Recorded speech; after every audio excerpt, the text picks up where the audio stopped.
Is anyone here for the first time? Oh, nice. Nice. Thank you. Good to see you all. Okay. We have a children's area in the back also, so if the children are making noise, you're welcome to take them there. You can still hear everything. And we have a games room the kids can play. So if you need to move the kids in, you can move them there as well. So this is Hare Krishna Valley. It's a spiritual sanctuary. It's a place where we practice spirituality. We try to set an example for the world of how to live a more meaningful existence. If you look at our sign as you drive in, the front sign, we have a motto under Hare Krishna Valley. Does anyone remember what it says?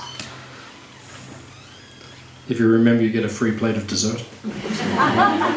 Yes, sir?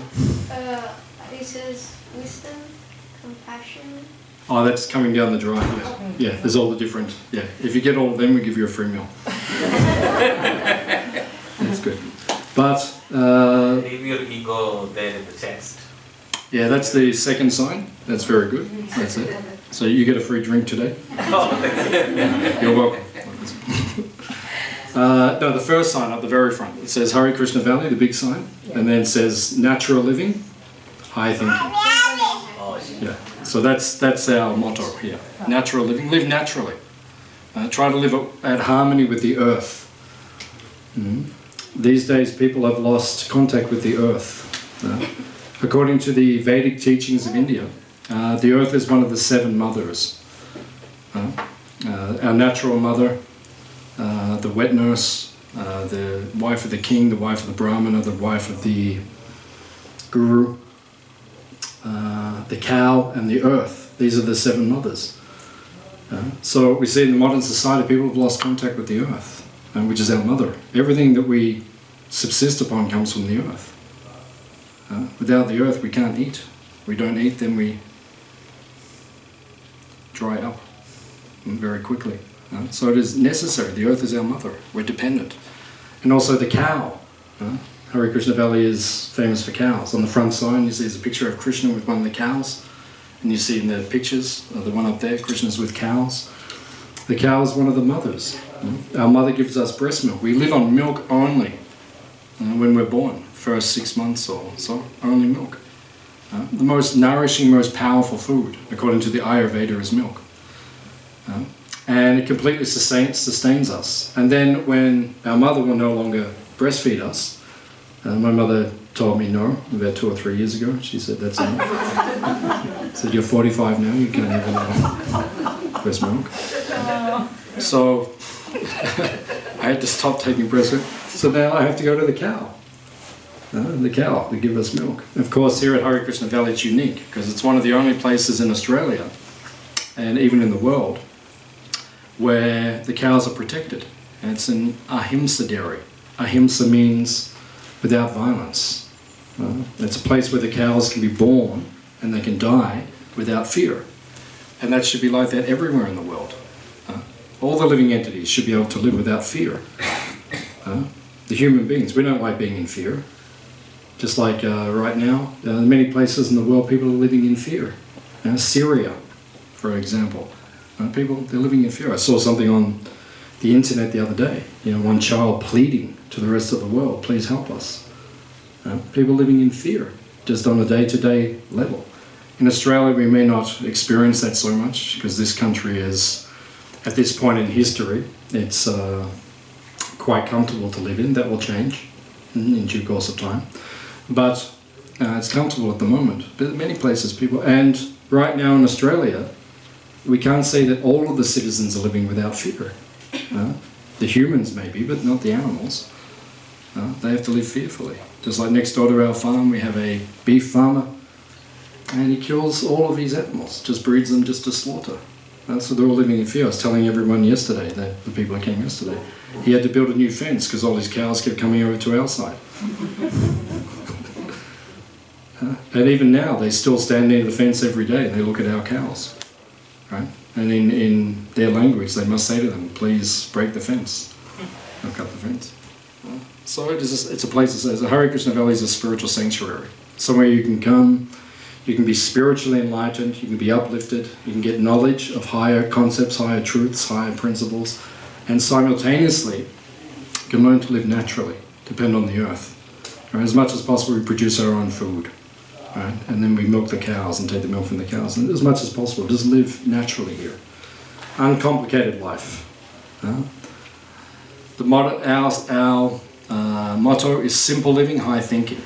The modern society, their motto is high living, simple thinking. Right? Don't think too much about things, because that will complicate your life. Don't think what the ramifications of your actions are, but live as extravagantly as you can. As the leader of the modern world at this point in time, our president of the USA, what was his name again? Donald Trump. Oh yeah, Donald Trump. So, as Donald Trump said, one of his quotes is, "He who dies with the most toys wins." That's one of his mottos. Just to have as many Matchbox cars as you can at the end.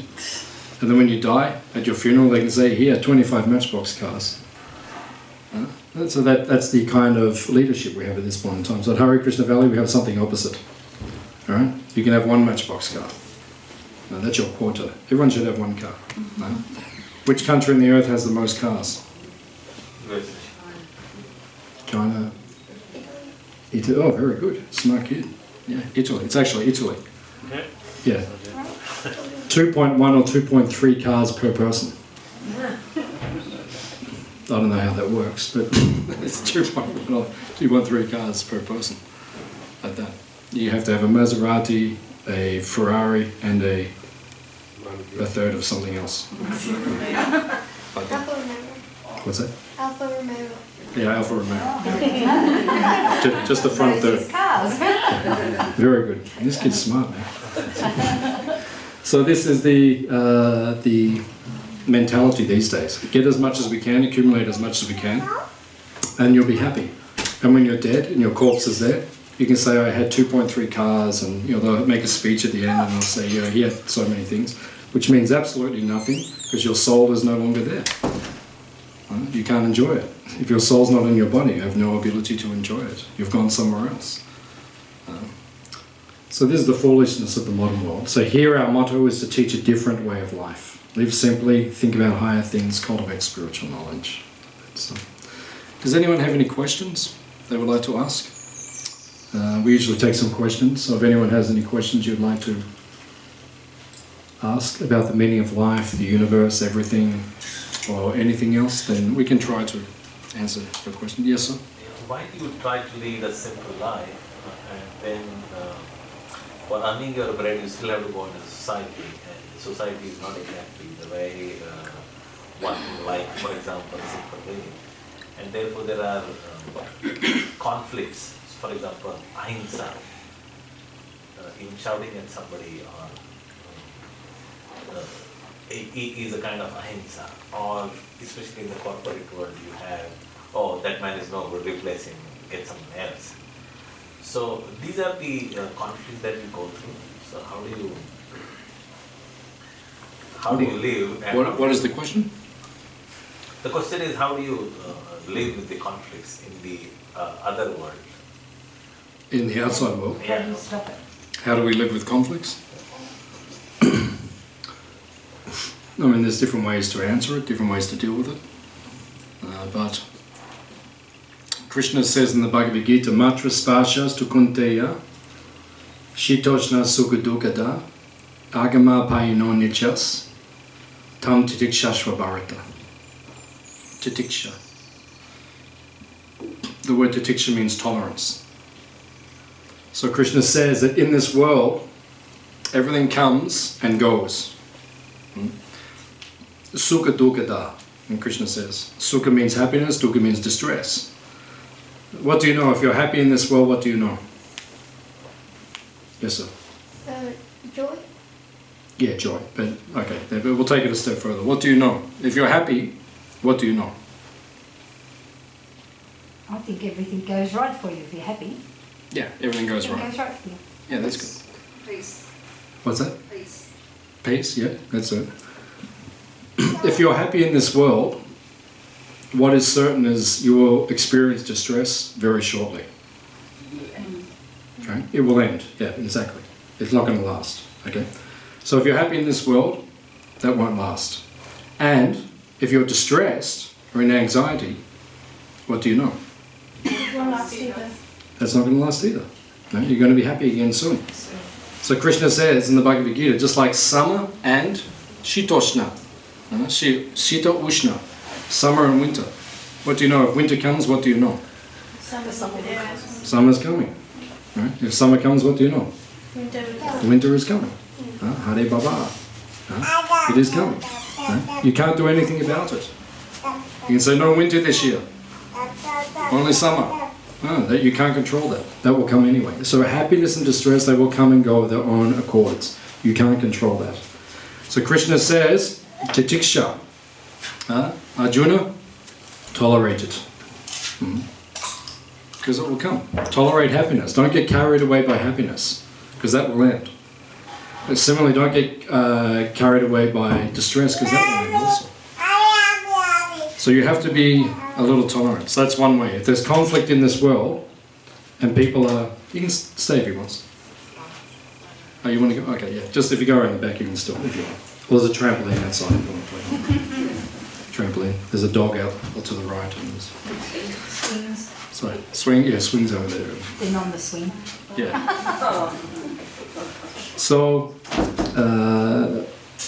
there's different ways, but if someone's causing you difficulty in your workplace, for example, then you can tolerate it. That's one thing to do. One thing that happens in the world that I notice, and one thing I try not to do, is be so reactive. Because everyone reacts. As soon as someone says something to you, what's the first thing you do? React. Oh. What do you mean? Huh? You're saying that about me? What about you? That's the first thing we say. Oh, what about you?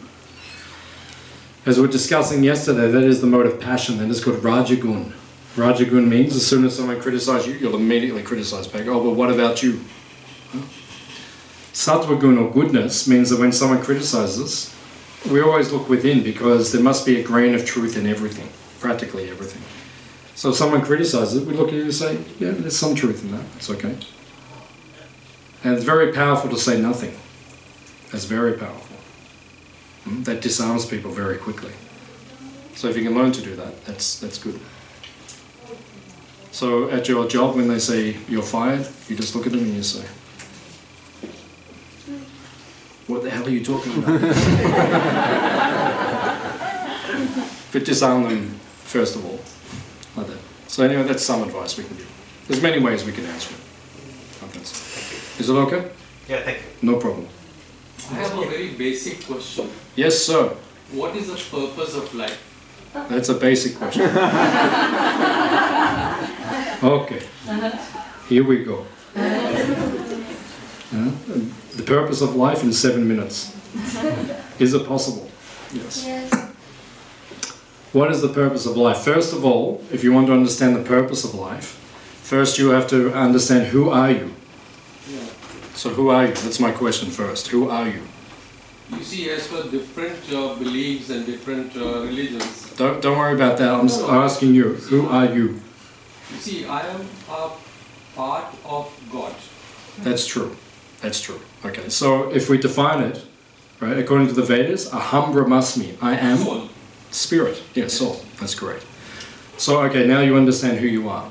You have to understand from the right premise. If you don't have the basics together, then you cannot build on your foundation. The foundation must be correct. So I am soul. Okay. So now that we know who we are, now we can ask, what is my purpose? What do I do? So what is the occupation of the soul, or the duty of the soul? All of us are soul. All of us are spirit by nature. So what is our occupation? What are we here for? Love, very good. Yeah. And how is that expressed? By serving the mankind, humankind, Yeah, very good. By that one word, what's the one word which encapsulates why we're here? serve. Very good. Seva, service. Yeah. The only purpose for existence is to serve. That's why we exist. We're serving all day, all the time. That's all we do. You serve your children. The children serve your parents. Right? At least in Disney movies, they serve their parents. And we all serve each other. It's part of life. We're meant to serve and we're meant to look after each other. And that's what we do all the time. You work. Work is service. Everything that we do in your employment is to serve. Right? So we're created only to serve. That's our purpose. Now, the purpose of service, or the most complete service, or the ideal service, is service to the origin of everything, the supreme entity. Right? So in our teaching, in our philosophy, we say Krishna. Right there. He's the bluish cowherd boy who's on most of the pictures in the room. So by serving Krishna, that is our purpose, and that's where we'll find our deepest happiness on the level of the soul. At this point in time, we're establishing relationships in this material world with material forms, and it's all based upon what we can receive more than what we can give. And if we're always concerned about what we receive rather than what we give, we'll never be happy. People who are selfless and give, as opposed to receiving, they're more happy, they're more satisfied. And the ultimate satisfaction is when we serve unconditionally, without motivation, without interruption, the Supreme Entity, Krishna. So that is the according to the Bhagavad Gita, according to the Vedas, the ancient teachings of India, that's the purpose of why we exist. So One question on... I think that was about 4 minutes. That's the purpose of life in 4 minutes. That's okay. Is that, do you want to clarify anything, or is it okay? No. It's okay? That's okay, but then again, I think we cannot finish it off in about 4, 5 minutes or 10 minutes. For different people, serving is different way. As you say, every stage we are serving. You see, a father is serving his son and the son is serving father.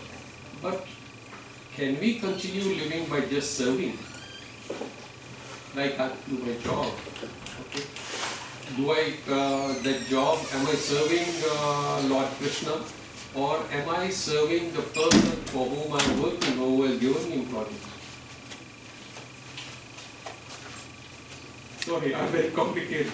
Yeah. Yeah, it's because I already answered it. I already answered it. When you're working, you are serving. Okay, so you're already doing service. The point is you can't stop serving anyway. It's who you choose to serve. That's within your power. You can choose who you want to serve. That's all. It's service you have to do. Whom I choose to serve. That's your choice. That's all. That's the only choice I've got. I can choose now who I can serve. Who am I going to serve in this room? All of you. That's my choice. I want to serve all of you. You know, like after we finish, so then we start serving lunch. I'm not going to say, okay, the guy got the right question, and this kid got the right answer, and like, you know, we're going to serve everyone equally, right? Everyone can take the food stuff, right? So that is equal service, right? So that's my choice. Or I could say, okay, I'm only going to serve the men, or I'm going to say I can only serve the women, right? But that's material consciousness. Right?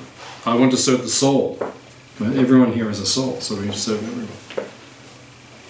That's good. It's okay? Okay, 6 minutes, that's pretty good. Okay? Great, thank you. Okay, thank you. Thank you, sir. Maybe I will perhaps just add a little bit to this, because there is one concept similar to this is Advaita Vedanta, in which like essentially you see there is no difference in people because soul or consciousness is sitting in everyone. So by serving one, you are serving the one. So there is no discrimination or difference. Yeah, that is true and not true. Yeah. It's both. It's what you say is true, but it's also not true. Because you can say, well, I'm serving people. And by serving people, I'm serving God. In India, that's very common. People will say that. You serve man, you serve God. But that's not necessarily true. Right? You might have a sausage sizzle. Right? So it means you went to Bunnings, and they say all the time, they make sausage sizzles out the front of Bunnings, and they think they're doing a good charity. Oh, I'm serving, I'm looking after the people. Meanwhile, on the barbecue, it's all animals. They're not being served. Right? So that's not real service. And by selling that, you're implicated in bad karma. By eating it, you're implicated in bad karma. So where was the service? So you can say, well, I serve people, I serve God. That's not true. So that's why you require guru. Because a guru will tell you what is correct activity, what is incorrect activity. Otherwise, so you have to be very careful with that.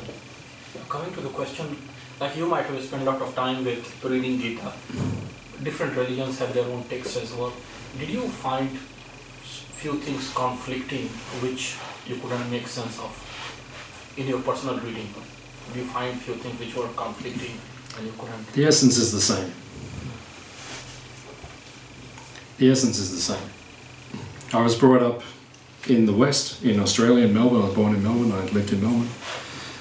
So I had exposure to Christianity, which is the most prevalent religion in this part of the world. Right? And if you look at the essence of Christianity, it's exactly the same as the Bhagavad Gita. If you get Lord Jesus, if you get Jesus, his teachings, Jesus Christ, the essence of all of his teachings just come down to two things. Like that. There's a lady there. Do you want to invite her in? I'm not sure if she knows. If you want to come in. So the essence is two things. Right? Love thy Lord with all thy heart and serve others as you would have them serve yourself. Right? So that's exactly the same as the Bhagavad Gita. It's no different. So the essence of all great teachings of the world are exactly the same. The details may be different, but the essence is the same. That's the point. TK? Acha. Okay. Okay. Yes, sir. If you can't find love throughout your lifetime, will your soul be tormented after you die? If you can't find love, If to me, to find pure, true love would be happiness. yeah. So what's the just further If you can't find it throughout your life, in this life? love, Yeah. then you can't find happiness. And if you die unhappy, will your soul be tormented?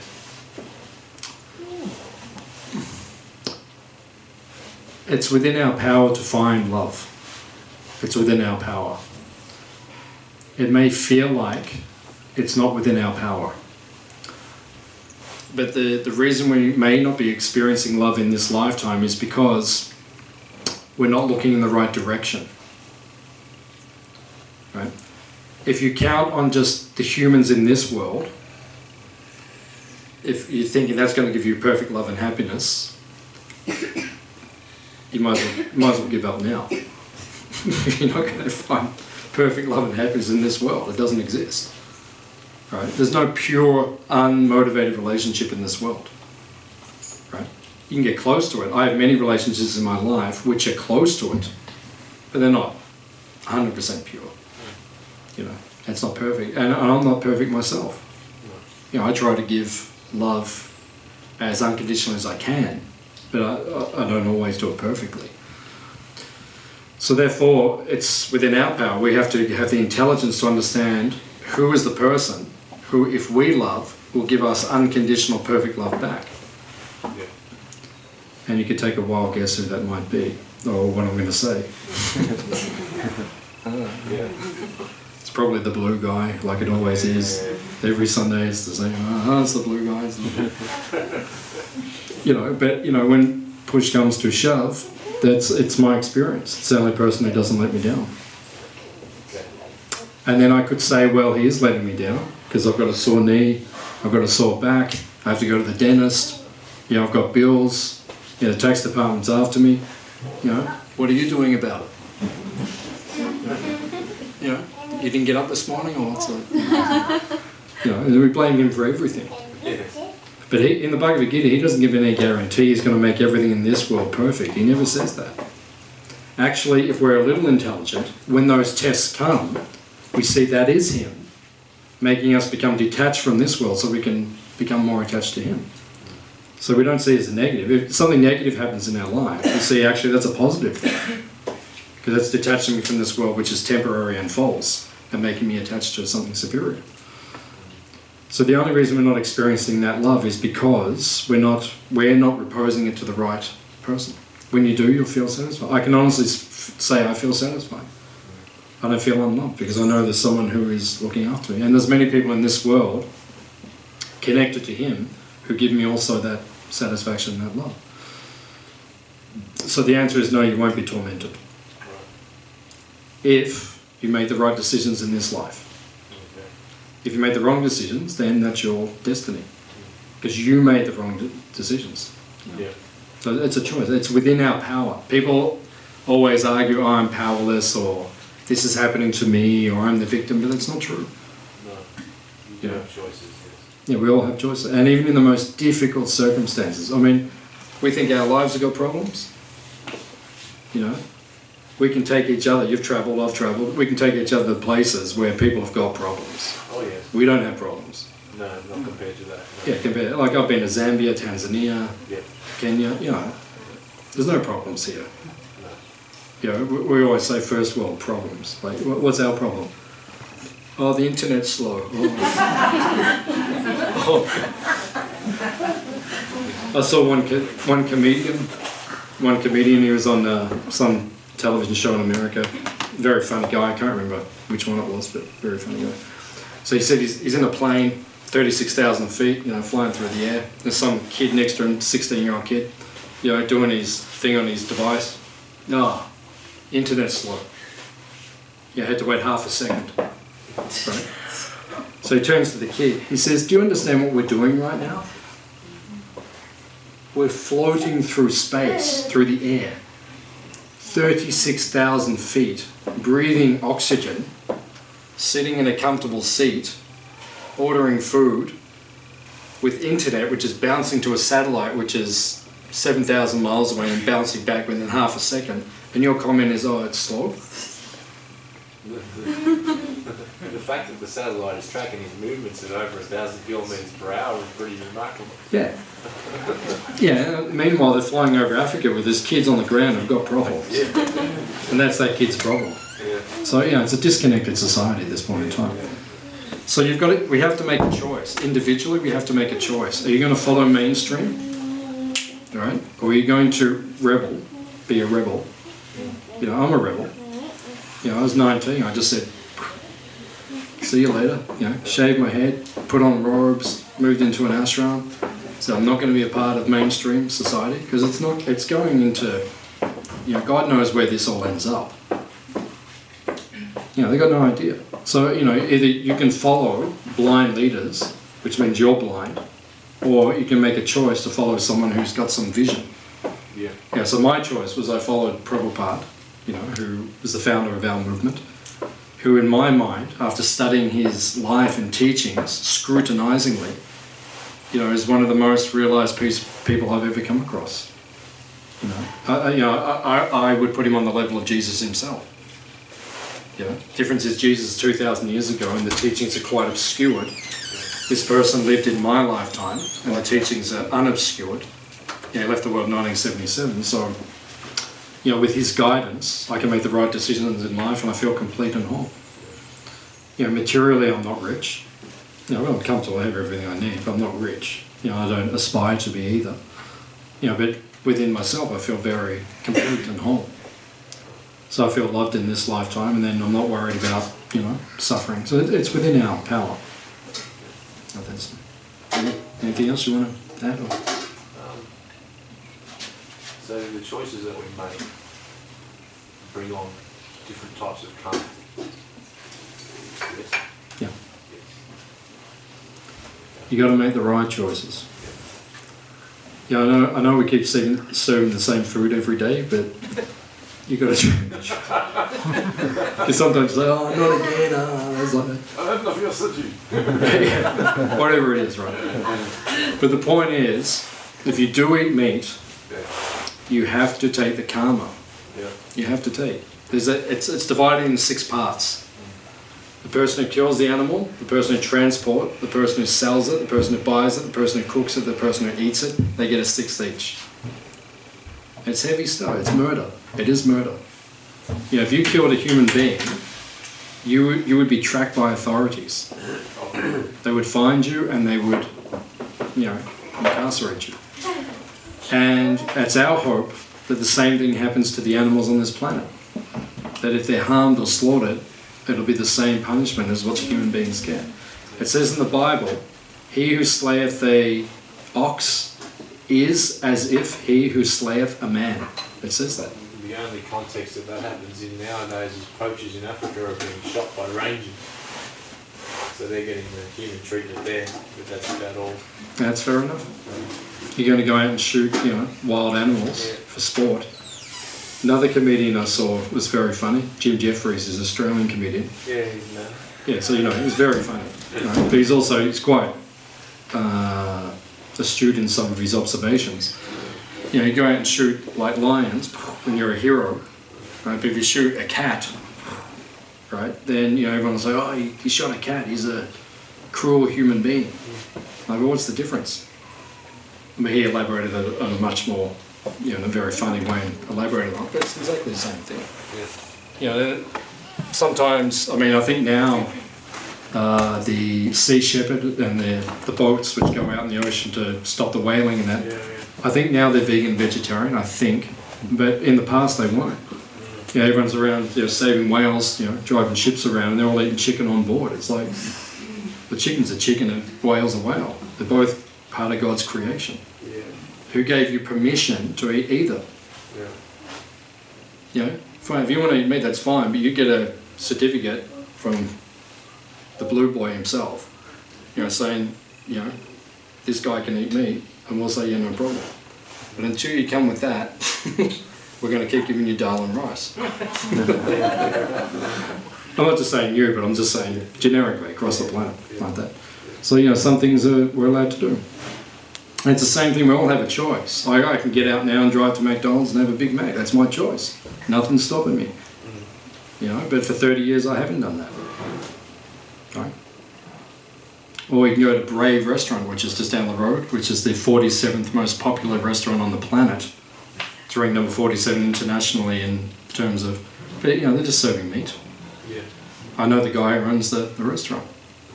Right, just serving meat. And when I speak to him, because I go down there sometimes to talk about gardening and things like that, and he'll say, we source it all within 150 kilometres and it's all free from hormones. And like, the animal's dead.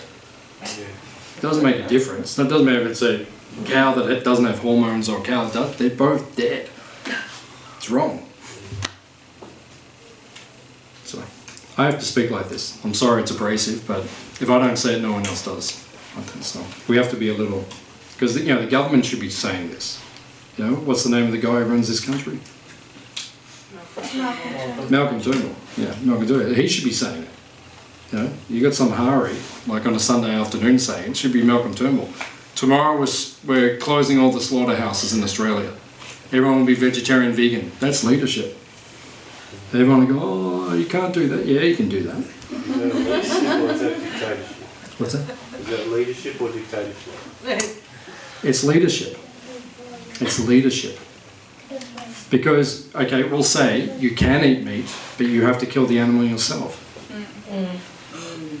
So that's leadership. You want to eat meat, but you do it. You get the karma straight. Look into his eye or her eye, and you do it. I have done, but Yeah. So anyway, I worked on a farm, so Yeah. So anyway, I'm just saying it's a leadership. It's not dictatorship. Dictatorship is when you start controlling. We're not controlling. We're just saying, broadly speaking, this is what we'll do. Yeah. You want to go off and do your own thing in the forest or whatever, you do that. But that's all. But there has to be accountability. That's leadership. Just like, I was at a meeting recently, I was telling everyone, they're saying about banning plastic. They're banning plastic all in this area, which we support, because it harms the environment, which we support. We don't use plastic here as much as possible, which we support. But then the same people I have in the meeting, when I suggested about being vegetarian, they're all like, oh, you can't do that. That's too radical. It's not radical. That's harming the earth as much as plastic is. If you look at what that industry does and how much it pollutes the world. Like off the Gulf of Mexico now, where you live, coming out of Texas. Texas is one of the biggest cow slaughtering states on the planet, right? Yes. They're famous for beef. Texans, right? Texas, you know, oh, we're the cowboys, we are. So, you know, they're killing like that. The Gulf of Mexico now, where they're killing so many animals and so much of the blood and the refuse from the meat industry is going into the ocean now. There's whole places where the fish can't live anymore. It's too polluted. Yeah. You can't find fish there anymore. And all the plankton and everything's disappearing. Scientifically proven. So the meat industry and the plastic industry are doing the same thing. So, sorry I have to be so... But if we don't say it, no one else will do it. Any other questions? Yes, madam. You spoke earlier about destiny and choice, so slightly different tack. It's a chicken and egg situation, forgive the pun, but what came first? Are your choices determining your destiny, or it's all predestined and you're just following someone's plan for you? Yeah, this question has been asked for thousands of years. It's a very old question, destiny and free will, like that. And it's been commented upon by many people over the years. So we'll give you Krishna's opinion. There's, you know, he's the one who started the whole thing in motion. It's both. It's just both, that's all. So your destiny, that's coming from your previous life. So in our previous life, we performed so many activities, that's called karma. And then in this life, all of that karma comes with you. That's destiny, right?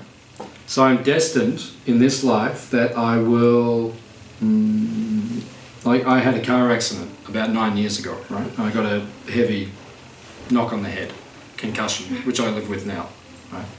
That's why I'm a little bit... Here, is that what's wrong with you? Sorry. Most people just think I'm strange, but it's actually, I've got a medical reason why I'm like this. Okay? It's beyond my control. So, yeah, so that was my destiny, right? That's from my previous lifetime, right? Because I probably, you know, walked down the road or something, hit someone on the head, and then, you know, Krishna said, that's not very good. So in the next lifetime, I was just driving down the road and I had an accident, and bang, you know, I got a knock on my head. Right? That's destiny. But then free will is how I respond to what took place. Right? Or another example is just like I was in Melbourne, it was a while ago now, maybe 20 years ago now or something. So I was in Melbourne in a car park, and it was opposite in Swanston Street, and the car park's not there now, they've got a council building there, but small car park. So I'm just waiting there, and then one car pulled out, and I was about to pull in. I'd been waiting for 5 minutes or something, and then another guy just like pulled in. Annoying. Yeah, it's annoying for anyone. So that was my destiny, that someone pulled in. But how do I respond to it? Right? I could have got out and, you know, because he got out and I could see he was ready. He got out and I was like, you know, like that. So, you know, I could have got out of the car and said, yeah, and then he would have fired up and then would have been a whole thing. So I just wound the window down and I said, excuse me, I was waiting for that car park. And he goes, oh, okay. And he got in the car and pulled out and let me go in. Right? So that's free will, right? Destiny is what happens, free will is how you respond. So that's our choice. You got the singular minority of percent of person that said okay. I was having a good day. I did some Krishna was with you, I was doing some chanting in the morning, and like it all came together, and then like I said, Krishna, you know, I need you now. I need that car park now. He gave me the car park, Jason. It was a beautiful day. So yeah. But that's how we respond to things. So that's the answer. The answer is both. Because some people say everything is free will, right? Which it is to a degree, but there's also destiny. You can have free will. You say, okay, my free will, I can just have a good life from now on. Totally happy, everything will just come to me. You know, I'll just be rich and I'll be successful and happy and all that. It's my free will. I say that. Right? Is it going to happen? Maybe, maybe not. Because that's destiny. What you'll come up from your previous life, what will you get? That is predestined to a degree. When you're born, how rich you'll be, how intelligent you'll be, all those things, that's all predestined. That comes with you. How you respond to the circumstances, that's your free will. And that will create your future. Anything you want to add? Or? That's very well put, thank you. Okay. No problem. Any other question?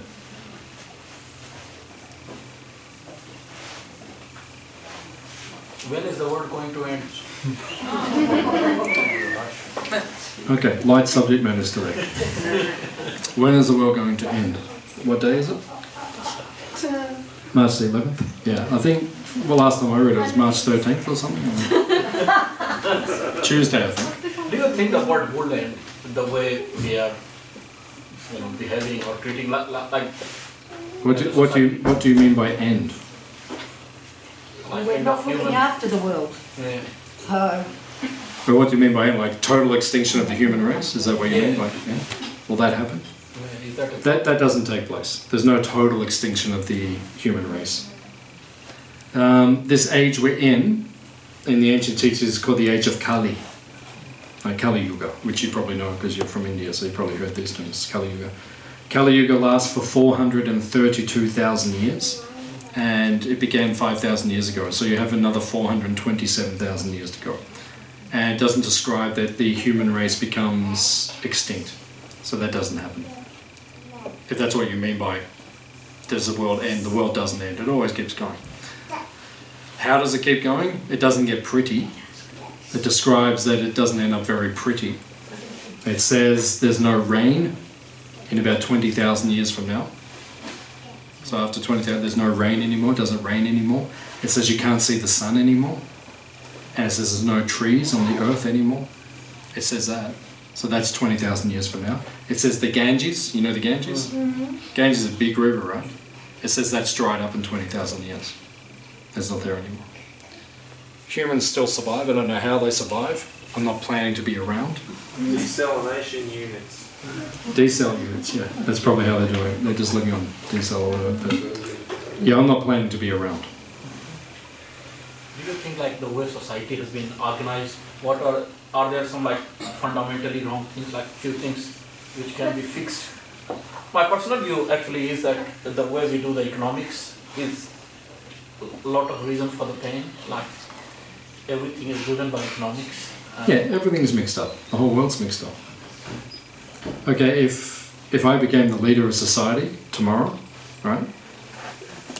Probably I have to think about it. I'll think about it tonight before I go to sleep. But probably one thing I would seriously consider would be taking money out of society.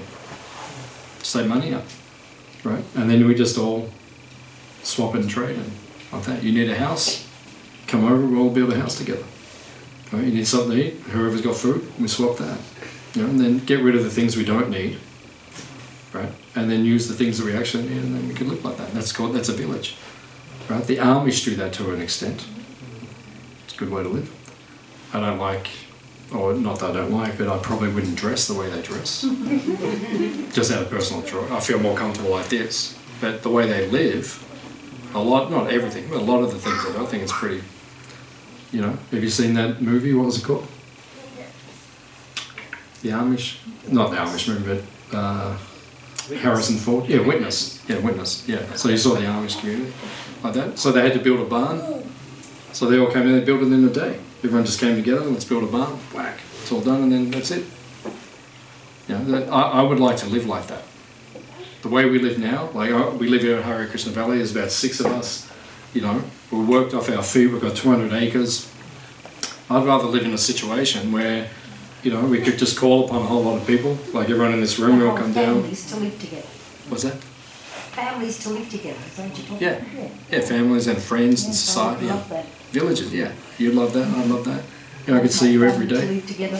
I told that to my daughter-in-law, and oh my God. The world's a bit different now. But that's how it was. And in India, it's still like that to a great extent. Like extended families. I know families in India, they've probably got 12 or 14 people living in an area that's probably as big as this room. And they're happy as Larry. Right? You did that with a bunch of Australians, they'd be... We can't do it. All the kids would be in the corner going like, I'll send you a text. Slow internet. What's for dinner? It's like, it's a different life. Yeah, that's what I prefer. So yeah, we've got it wrong. basically. We think we're evolving, we're actually devolving. Society's devolving. What's the measure is because people aren't as happy. So, any other questions? Or? Yes, sir. What's after Kali Yuga? What's after Kali Yuga? Satya Yuga begins again. The golden age begins. Okay, thank you. You're welcome. Someone else put that? Yes. I met a tribe in Papua New Guinea in the Highlands, and they didn't have bugger all, and they were the happiest people I've ever met. Mm. They'd never seen a television or they'd seen one or two cameras maybe. They'd never seen a cell phone before.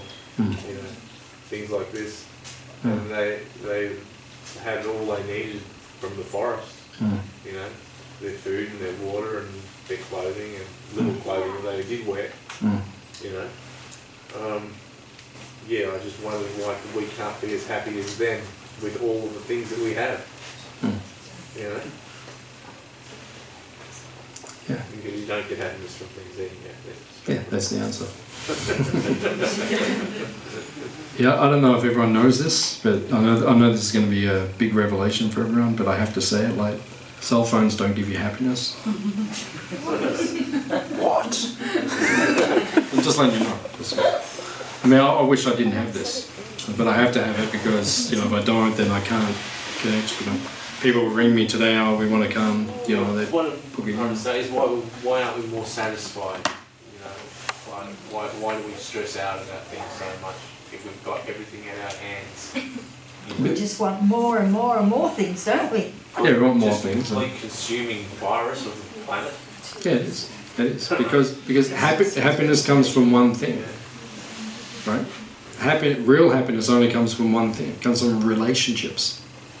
Right? We would say primarily the relationship with Krishna.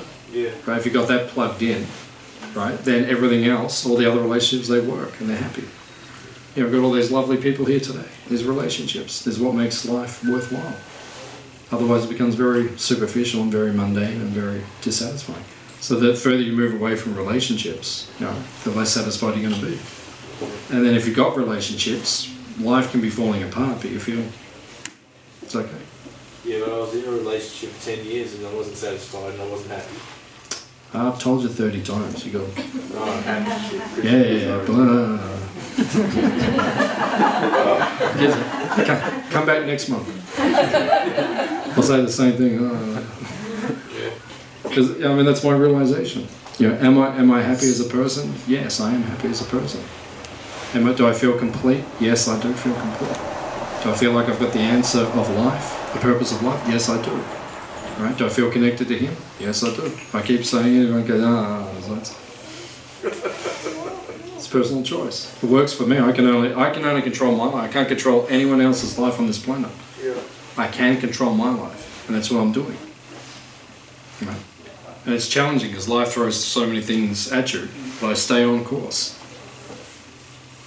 So many things get thrown, I'm locked in. That's what it is. The tests come, but I'm not going to budge from from my destination.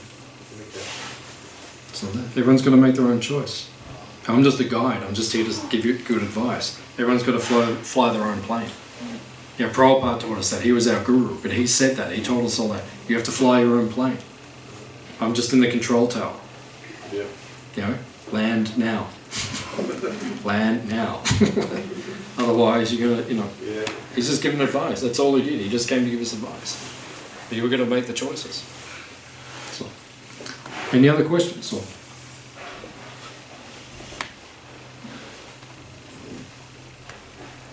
Anyone? Bueller? Anyone? In all this belief, is there any reason for doubt? What's it?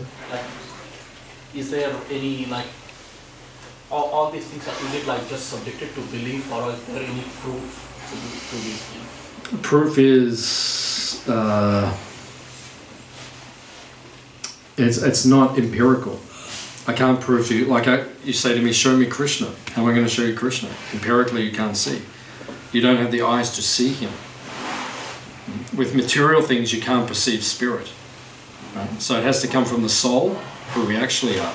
The proof is in the soul. Right? When we do the chanting, just like before we were all chanting, these are the names of God, names of Krishna. When we're chanting, we feel blissful.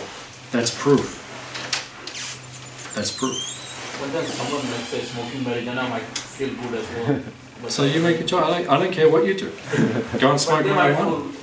they might feel good. No, that's not the point. The point is you make your choice. It's all. Otherwise, it's just all hypothetical, right? I chant Hare Krishna. I don't smoke marijuana. I've never smoked marijuana, but I can right now if I want to. Yeah, I'm not saying you do. Like that. We won't check your car afterwards.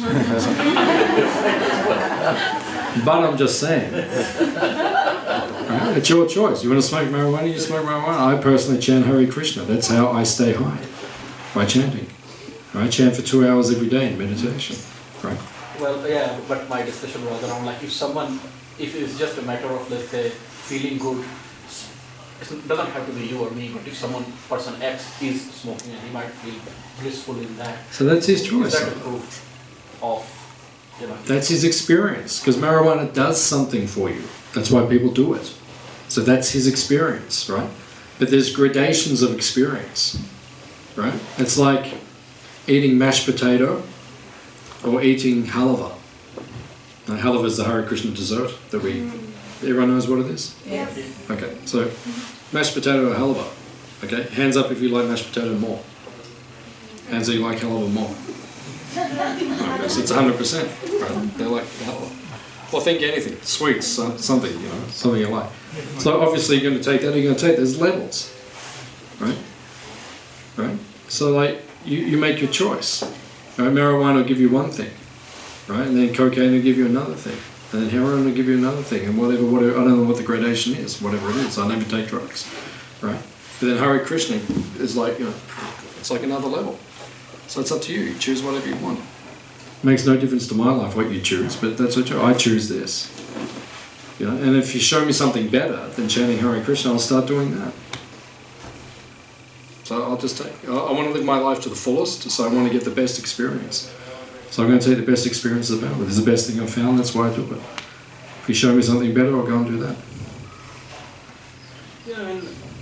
A lot of progress in the area of, let's say, science and technology has happened because they try to do some objective proofing, right? Like if in a controlled setup they can show things that it holds true. While in spirituality, it is a lot harder to do. Because it's based on the individual, and it's based on something which is metaphysical, something you can't measure with sensory perception. I was actually watching a discussion last night between Richard Hawkins, you know him? Yeah. Famous scientist, one of the most famous scientists on the planet, and Deepak Chopra, you know him? Yes. He's also very famous. And Hawkins was questioning Deepak about the scientific proof of spirituality. It was interesting, they were having a conversation. You can't measure one with the other. That's the point. They can only be measured by you in here. It can be measured by, like I can see, if I look at people, the face is the index of the mind. So I can look at everyone in this room, I can see to a degree where people are at according to what's going on in their consciousness. Right? But only to a degree. So if you see people who are happy, right, then naturally you gravitate towards them. That's why we hang out with the people we hang out with. The reason I hang out with the Hare Krishna people, because they're the happiest people I've met on the planet. If I find a more happy group of people, I'll go and hang out with them. There's a tribe up in Papua New Guinea who are more happy than the Hare Krishnas. I'll go and grab a spear and I'll put on my loincloth and I'll run off into the jungle. What if you get an invite from Marina community? You haven't been there, so you don't know. Yeah, so it's up to you. It's up to you. It's all hypothetical, that's the point. It's hypothetical. You can go on and on and on, it's hypothetical. Exactly. So the point is just make the choices. Make your choice. It's your life, you make your choice. I've chosen this. Do I think it's the best way to live? Yes, I do. Do I think it's the most complete answers to the answers of life? Yes, I do. Right? Am I presenting that to everyone? Yes, I am. What they do with it, that's up to them. Makes no difference to my life whatsoever. in any way, shape or form. If the whole world became Hare Krishnas, it'd be easy for me, because then wherever I go I get something to eat. So like, I don't care. For me it's advantageous, right? And it means I can connect to everyone and all the rest. But I know that's not going to happen, right? Because everyone's got their choices. But if it did happen, the world would be a more peaceful, it would be a more cooperative, more productive, it would be a better place. Right? All we can do is try to influence society. That's all we can do. That's what we're doing. That's why we invite people here. Come here, see how we live, see what we do. If you want to practice something, that's cool. Maybe I'll ask one more question. One more. A little more grounded. I swear to God, one more. I know what Indian people are like. They say one more and then it's like... Okay, one more. So, like, you studied Gita, and I think you stand for ahimsa, right? Non-killing. You strongly stand for it. But in the very first chapter itself, Lord Krishna is advising Arjuna that kill mostly all of your relatives who are standing against you in the fight. Do you find that conflicting and contradictory? I don't. Because I don't find it contradictory, because I understand why Krishna said that. Can you elaborate a little bit? Yeah. Why you don't find it? Yeah, it's not contradictory because if you know the history, Krishna says in the Bhagavad Gita, he says, fight the battle. Right? And then he convinces Arjuna to fight, and then they fight a battle, and many people are killed. Right? Why did he do that? You have to understand it within context. Bhagavad Gita is one chapter in the Mahabharata. If you look at the Mahabharata, Krishna tried to stop the war for years. Right? It was between cousins, and it was heading towards a war, fratricidal war, and Krishna tried to stop it personally. God himself came and said, let's just settle all of this, divide everything up, and then like that. Because Duryodhana and Dhritarashtra and his party would not, at the end, because they were ruling the earth, but they were not ruling in a dharmic way. In other words, they were not ruling properly or not teaching people how to live peacefully and spiritually. They were exploitive. So Krishna said, we have no other opportunity now, we have to remove them to create a nice government. Like if we had the power... What's that? Like the Donald Trump of earlier. Yeah, so okay, you've got someone like Donald Trump now, right? Most of us in this room, hands up if you'd like to see him removed. Okay, most people. Okay, most people. Hands up if you'd like to keep him. 1, 2, okay. Hands up if you really don't care. Okay, so most of the majority say they want to remove him, right? So we've got no way of removing. Like I can, say, okay, let's go, guys. We'll buy tickets to Washington. We all go to Washington. We'll get there. Start marching up. So he, not even him. Some guy's just going to call their army to say, get rid of these guys. Yeah, it's all done. Like, we've got no hope of removing him that way. If I had the power and an army strong enough, I would remove him. I'd march up to the Capitol and say, Donald, us, 3 million of us or whatever there, you have to step aside now, right? So violence is always the last resort. It's always the last resort, right? Because we're not violent people, right? If people come here, we're very peaceful and we protect everyone. But if someone comes and they start harming our guests who are here now, you'll see a different side of me, right? So that's not wrong. If I just sit back and go, it's all beautiful and, that's just destiny and it's like that. No. If someone starts harming someone here, then we'll deal with them appropriately. And that's not wrong. That's correct use of violence. But violence is always the last resort, that's all. Is it okay? Okay. Any more questions or? I already said last. Okay. We had a deal. Okay. Is anyone hungry? Okay, very nice. If you want, we have this magazine that's for free. If you want a copy of the magazine, I'll just leave it here. You can come and take it. It tells all about what the Hare Krishna movement does all around the world. It's interesting, so if you want to take a copy of that. Thank you all for coming. See you again. Hare Krishna. Please come. Just go out, turn right, and then we'll feed you to your heart's content.